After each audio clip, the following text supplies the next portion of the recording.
show today. Right now, the Chief of Police of the city of Fargo, David Zibolski, is back with us on the program. Chief, thanks for taking the time for us. We appreciate it. Absolutely. Great to be here, sir. So let's just talk a little bit about the human side of this a little bit. You have been subject of a lot of tough conversation with the Fargo City Commission. You expect that as chief, right? You're a leader. These things happen, but there's also two things. One, the human effect on it personally for you and your family, but also on the department overall. Just dump your notebook, your thoughts on what this has been like, this challenging time where exit interviews are being examined and calls for a work improvement program, everything else. What bring us inside your mind here, what this has been like. Sure. Well, I think it's stressful for everyone, and not only myself and family, that's fine, but the department itself. And the big focus here has to be them. We have a tremendous group of individuals who are here every day, working hard to serve the community, helping each other out, making sure we've got adequate staffing, things of that nature. I mean, we're in an overall a very difficult time. We've had the last 2 years have been 2 years like none other, which have caused concerns for the cops, from, getting COVID and spreading it to their family, to the inability to arrest people and put them in jail. I mean, and certainly Sheriff Johnner can't control this either, but, when there's an outbreak of COVID, that means that we can't bring people to jail, and that's very difficult and frustrating for the cops in the community, and the protests and things of that nature. So it's that, I think, and when you add in a new chief and some changes to some of the organizational culture and operations, that is an additional strain on everyone here. So I think the big focus for us is cohesing the team that we have, continuing to build upon it, which we did yesterday with 5 really new quality hires, and continuing to train the ones that we have, and moving forward. And that's exactly what we need to do. The folks here are doing a great job every day. They're making a lot of tremendous arrests, and as we fill some of our communication spots, we'll be able to push that out in a more regular fashion, so the community knows what's going on, above and beyond just a calls from service approach. Many of the concerns deal with the amount of people who have left, and obviously their exit interviews, in addition to some early retirements.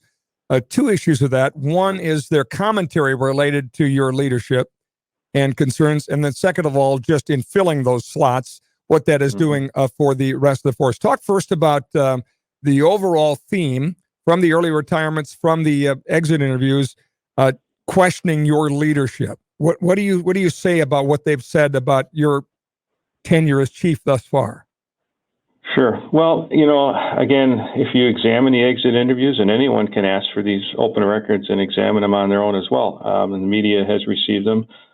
In total, they're mostly positive. There are 2 that are extremely negative, and I think, again, so you have 2 individuals saying several things many times, and certainly they're entitled to their opinion. But when I started a year ago, much of what is said in those interviews was relayed to me as current issues in the department. So I'm not saying that my leadership can't improve, but these things certainly did not happen in the last year. A lot of these things that have been troubling to some of these individuals have been going on for a long time, from staffing to other situations that they are unhappy about, to dealing with mental health issues. So I think it's reasonable to allow more time for the leadership piece to play out. I think we've made a number of excellent changes in the department, things that the folks here asked for. The shift schedule change, the new promotional processes, the officer wellness program that is getting underway in large part, and not only the mental health, but the physical health. We've partnered with people at IACP. We've identified a heart scanning process that is going to be, I think, really significant in likely saving the lives of some of our officers by identifying some of these heart things early. So we're making a lot of good progress, and we've implemented a lot of good changes. So I think certainly they're entitled to their opinion, but much of what they talk about had been an ongoing issue before I started. As far as the lack of manpower right now, there's been some anonymous concerns that have been sent on by officers, basically saying people are being dispatched to dangerous situations without backup. Is that happening? Yeah. Yeah. No, Scott, I'm not aware of anything like that. And, I've told Commissioner Pepcorn yesterday, I'm happy to address any specific piece of information you can send my way because I would not support that either. We've talked to our cops across the shifts, and our shift commanders are having these conversations. Our executive staff is having these conversations. No one is in that position, nor would we allow that to happen. If someone's at a call now, certainly you can get sent to a call, and they might tell you, hey, your backup's on the way, or they get there and they're standing by for their backup if it's an actual altercation where the suspect is there. Now, if the suspect's not there, it is a one-person call. So again, what are the details of the information and what was actually done? So, we don't support that. I'm concerned for the safety of our officers.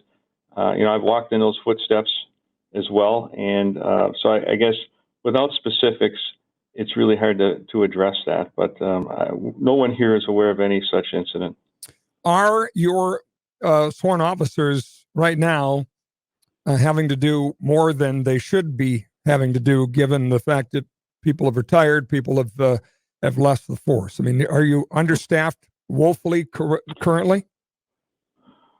Well, I think, yeah, I mean, they are doing more because we have 20 vacancies, and frankly, they had been doing more for a long time. I mean, if you look back to 2020, no new positions were added to the department. We were successful in the first year here in adding 3 sworn positions and 3 civilian positions to the department.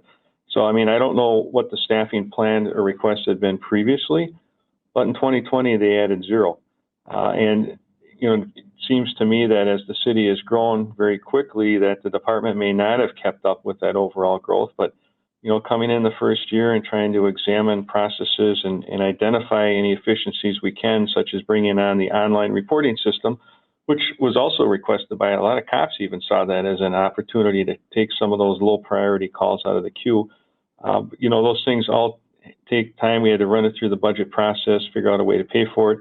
And we did that. And I think, doing that in the first year with the body cams and everything else that's been brought forward is really, really extraordinary work if you think about it in the time frame. But, for the cops, a lot of it couldn't be soon enough. So I think as we start to move forward and continue to add to the team, the benefits of some of these technologies and other things that we're doing will start to play out, and that's going to help them as well. The scrutiny that's come from the Fargo City Commission and a request for a work improvement program, I'm curious what in that you consider fair. What do you feel is proper criticism that you want to lean into and get better at? Anything?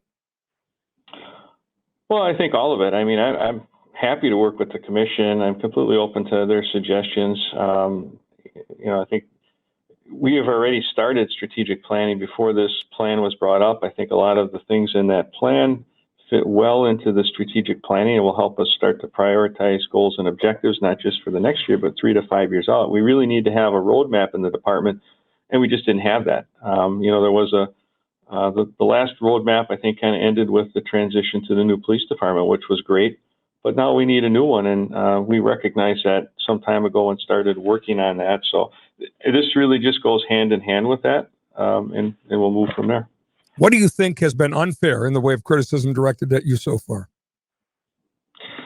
Well, I don't know if I would call it unfair, as maybe more just uninformed. And I understand that, not everyone in the general public, and maybe a lot of our elected officials too, Commissioner Strand, I appreciate his comments yesterday. He wants to learn more, and I totally support that. I talk a lot about educating the community and educating our elected officials. What you see on a sheet of paper may not actually be what you see on a sheet of paper. There is context to every piece of data and situation. And I know a police department is a large dynamic organization. It is not a statically run organization, and you have to have more of a full understanding about what information you're getting and what it's affected by and what the other ancillary pieces are before you can actually, I think, make an informed opinion about whether something is working or not working. And so I'm more than happy to educate our commission along with our community on department operations, and as we offered last week to have one-on-ones with commissioners to actually explain the staffing schedule. we don't want to do that publicly. We don't want to put our officers at risk or compromise the integrity of our operations. But certainly, we're willing to explain it in detail in a one-on-one setting so they understand. A listener sends us a note saying, quit blaming the police chief. Somebody hired this guy. They knew his record. It's not rocket science with what you're going to end up with in Fargo. They hire a diversity guy from where? It doesn't take a genius to see where Fargo is headed.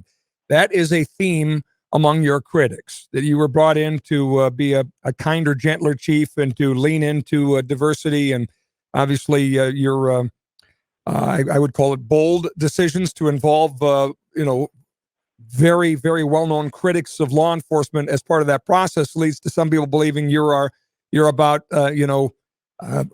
woke is a word you hear a lot, and more concerned about diversity than the rank and file. What do you say to that criticism, Chief? Well, the rank and file is always our number one priority in terms of what we do here in the department. So I guess you would describe me as a change agent. I was a change agent in a couple of different organizations, but my agent of change, my informational systems is coming from law enforcement best practices across the United States. I sit on a couple of IACP boards. I'm very well connected nationally with chiefs and those boards, and so I'm able to see from a global perspective what is the best practices in law enforcement, what agencies are being successful in expanding and growing their community relationships and trust, and those are the cities where they're making progress. And the metaphors and the political metaphors are not what I am steering towards. It is, if you go on the ICP website and you talk about, you look for any of these things, you'll see all of the things that are being done here are part of those best practices nationally. Last question for you, Chief.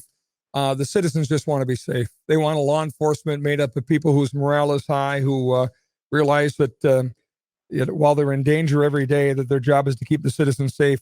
Has this situation caused any harm in that effort to keep citizens safe? Got about a half a minute to answer that. No, it has not compromised citizen safety at all. And again, due to the excellent efforts of our officers, and we're going to ensure that the city is safe. And I want to put people at ease, and we're out there making excellent arrests. We're not just, it is busy with calls, but they're making great arrests with stolen cars, felons with guns. Some of our biggest challenges in that venue is the ability to hold them in custody, which I know is being worked on at the county level. That would help us. So in that respect, I think that's a gap, because even with some of these great arrests, we can't always get them into the jail, although the sheriff is as receptive as he can be based on his current situation. All right. We'll leave it there. Look forward to more conversations like this through this process. Thanks, Chief.